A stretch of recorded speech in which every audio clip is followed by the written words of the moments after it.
Pemerintah provinsi dalam hal ini Dinas Kehutanan Provinsi sangat mendukung dengan adanya IKN, di mana kita berperan dalam menjaga dan mengawasi areal IKN karena masih wilayah kerja Dinas Kehutanan Provinsi Kalimantan Timur, di mana kita ada menempatkan regu pemadam kebakaran di daerah Sepaku.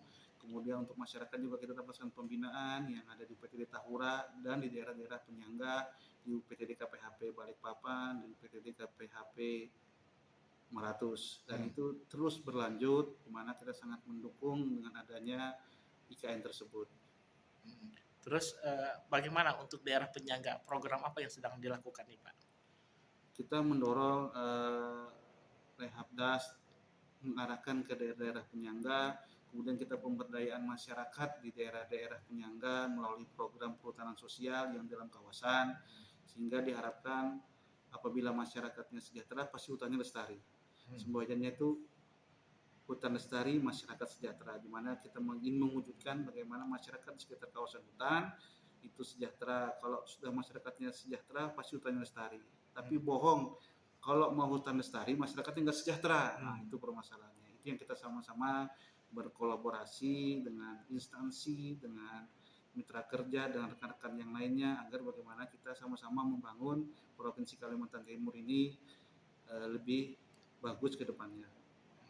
Untuk supaya bisa masyarakat sejahtera tadi di bidang kehutanan yang sedang secara umum yang dilakukan oleh Dinas Kehutanan Provinsi Kalimantan Timur untuk bidang kehutanan apa nih Pak? Kita mempunyai program perhutanan sosial dengan 5 skema, ada hutan desa, hutan tanaman rakyat, hutan kemasyarakatan, hutan adat, kementerian konservasi. Itu yang kami galakkan. Ini juga sesuai dengan programnya Pak Jokowi, membangun dari pinggiran, dan hal ini juga sesuai dengan visi dan misi Pak Gubernur, visi Berani Kaltim Berdaulat, sesuai dengan misi yang kedua, berdaulat dalam pemberdayaan ekonomi wilayah dan ekonomi kerakyatan. Nah, ekonomi kerakyatan inilah yang kita kejar melalui skema perhutanan sosial, di mana masyarakat bukan hanya sebagai subjek tapi pelaku dalam pengelolaan hutan dengan skema perhutanan sosial. Yang dulu-dulu tidak pernah masyarakat diberi peran untuk mengelola hutan. Nah, sekarang masyarakat diberi peran melalui kegiatan perhutanan sosial. Nah, kendala yang dihadapi selama ini Pak Kadis untuk perhutanan sosial itu di Kalimantan Timur apa Pak? Kendalanya yang pertama pasti pemodalan, kemudian sarana dan prasarana ke areal lokasi perhutanan sosial yang cukup jauh, yang jarang masih ada aksesnya. Itu yang menjadi kendala-kendala kita, dan kita pemerintah dalam hal ini support untuk memberikan bantuan, misalnya tanaman bibit apa segala macam. Mulai tahun ini pemerintah provinsi, karena aturannya membolehkan, regulasinya baru tahun ini, maka kegiatan-kegiatan rehabilitasi das, kemudian kegiatan-kegiatan pengembangan perhutanan sosial boleh menggunakan dana DPR. Kami konsentrasi untuk terhadap izin-izin yang telah terbit atau persetujuan sosial yang telah terbit, kita berdayakan. Nah, untuk perhutanan sosial ini jenis tanamannya apa saja tuh Pak? Tergantung permintaan masyarakat, tergantung rencana kerjanya mereka mau apa. Yang jelas pasti bukan sawit. Karena yang haram sawit. Yang harapan itu hasil-hasil yang selain hasil kayu juga hasil-hasil buah-buahan yang bisa dinikmatin. Contohnya ada pengembangan karet, ada hutan durian, mau okulasi atau lay apa segala macam, kita dukung. Tergantung masyarakat di situ maunya apa, tapi asal jangan sawit lah. Kita akan mix dengan tanaman-tanaman pepohonan, kemudian tanaman yang menghasilkan, sehingga kita tidak hanya mengejar fungsi ekologinya, tapi juga fungsi ekonominya. Kan tujuannya mensejahterakan masyarakat nih. Fungsi ekologinya dapat, ekonomi buat masyarakat dapat. Itu yang kita lagi galakan. Dan pengetahuan masyarakat terhadap hutan ini kan masih kurang ini ya Pak Kadis ya di Kaltim. Nah, apa yang sedang dilakukan untuk pemberdayaan itu Pak? Ini kami dari Dinas Kehutanan dan UPTD kami yang ada 20 UPTD di kabupaten kota yang tersebar di Provinsi Kaltim. Ini gencar-gencarnya mengadakan sosialisasi tentang perhutanan sosial. Penyuluh kami juga gencar-gencarnya untuk menyampaikan program-program pemerintah. Ya, walaupun dengan terbatas, tapi kami tetap berusaha agar masyarakat mendapatkan informasi melalui kegiatan-kegiatan yang telah disusun oleh Dinas Kehutanan maupun UPTD.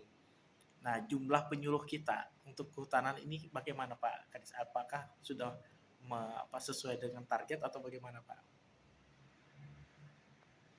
Pertanyaannya ini bagus nih, jawabannya yang susah. Jumlahnya itu rasanya di bawah 170-an sekian jumlah penyuluh. Hutan kita luasnya 8,3 juta. Di Jawa Timur sebagai ilustrasi, luas hutannya cuma 1, sekian, penyuluhnya hampir 500. Kita 8,3 juta, penyuluhnya di bawah 100.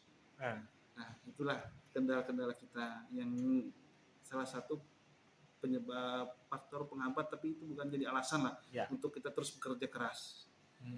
Dengan keterbatasan sumber daya manusia yang ada, jumlahnya ya, kami tetap berusaha eksis nih. Semampunya untuk bagaimana masyarakat mendapatkan informasi, semampunya masyarakat dapat berkolaborasi dengan kita, dengan program-program pemerintah provinsi, khususnya kehutanan. Kita makanya dengan kekurangan itu kita minta bantuan mitra. Dari Jaikan, dari ZIZ, dari Kalkor, apa mitra kerja kehutanan semua kami kerahkan sama nih. Ayo, sama-sama kita bantu Provinsi Kalimantan Timur khususnya kehutanan lebih bagus.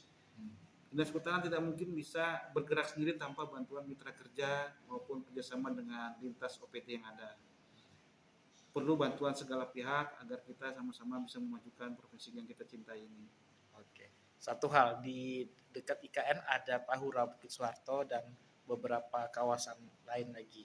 Nah, ini bagaimana mensinkronkan kawasan tersebut dengan perkembangan IKN, Pak Kadis? Kalau untuk Tahura kan sudah ada rule modelnya nih. Ada rencana pengelolaan Tahuranya yang telah disahkan oleh kementerian juga. Nah, ini yang menjadi dasar pengelolaan Tahura. Artinya pengelolaan Tahura itu sudah disetujui oleh kementerian. Itu namanya rencana pengelolaan Tahura itu dipresentasikan, disusun bersama-sama oleh kementerian. Jadi alhamdulillah sudah selesai RP Tahuranya, rencana pengelolaan Tahuranya. Di situlah nanti ini zona pemanfaatan, ini zona pelindungan, zona apa itu dibagi-bagi blok-blok pemanfaatan. Nah, di blok pemanfaatan lah bagaimana masyarakat yang ada kita berdayakan supaya fungsi ekonomi dan ekologinya tetap terjaga. Karena kita ketahui dengan adanya isu IKN ini masyarakat luar biasa untuk menguasai tanah. Di dalam IKN maupun di sekitaran IKN sudah luar biasa. Masyarakat datang itu tanpa diundang karena biasa ada gula pasti ada semut. Dan ini semua terjadi di mana-mana. Tapi kita sebagai pemerintah kita tidak hanya bisa mengedepankan aspek hukum kekerasan, tapi bagaimana kita mendekatkan aspek pendekatan kemasyarakatan yang humanis lah. Kita lebih mengutamakan pendekatan kemasyarakatan karena yang kita hadapi ini manusia bukan binatang yang berhadapan dengan perut. Jadi kita bina pelan-pelan apa segala macam. Tidak saatnya kalau kita pakai langsung representatif yang penegakan hukum, kecuali bagi pelaku illegal mining apa segala macam yang memang itu ya harus ditindak. Tapi kalau masyarakat itu tetap kita bina secara persuasif, tidak menggunakan kekerasan. Tetapi kalau untuk illegal logging, illegal mining di kawasan Tahura tidak ada kompromi. Itu pasti kita tindak secara hukum.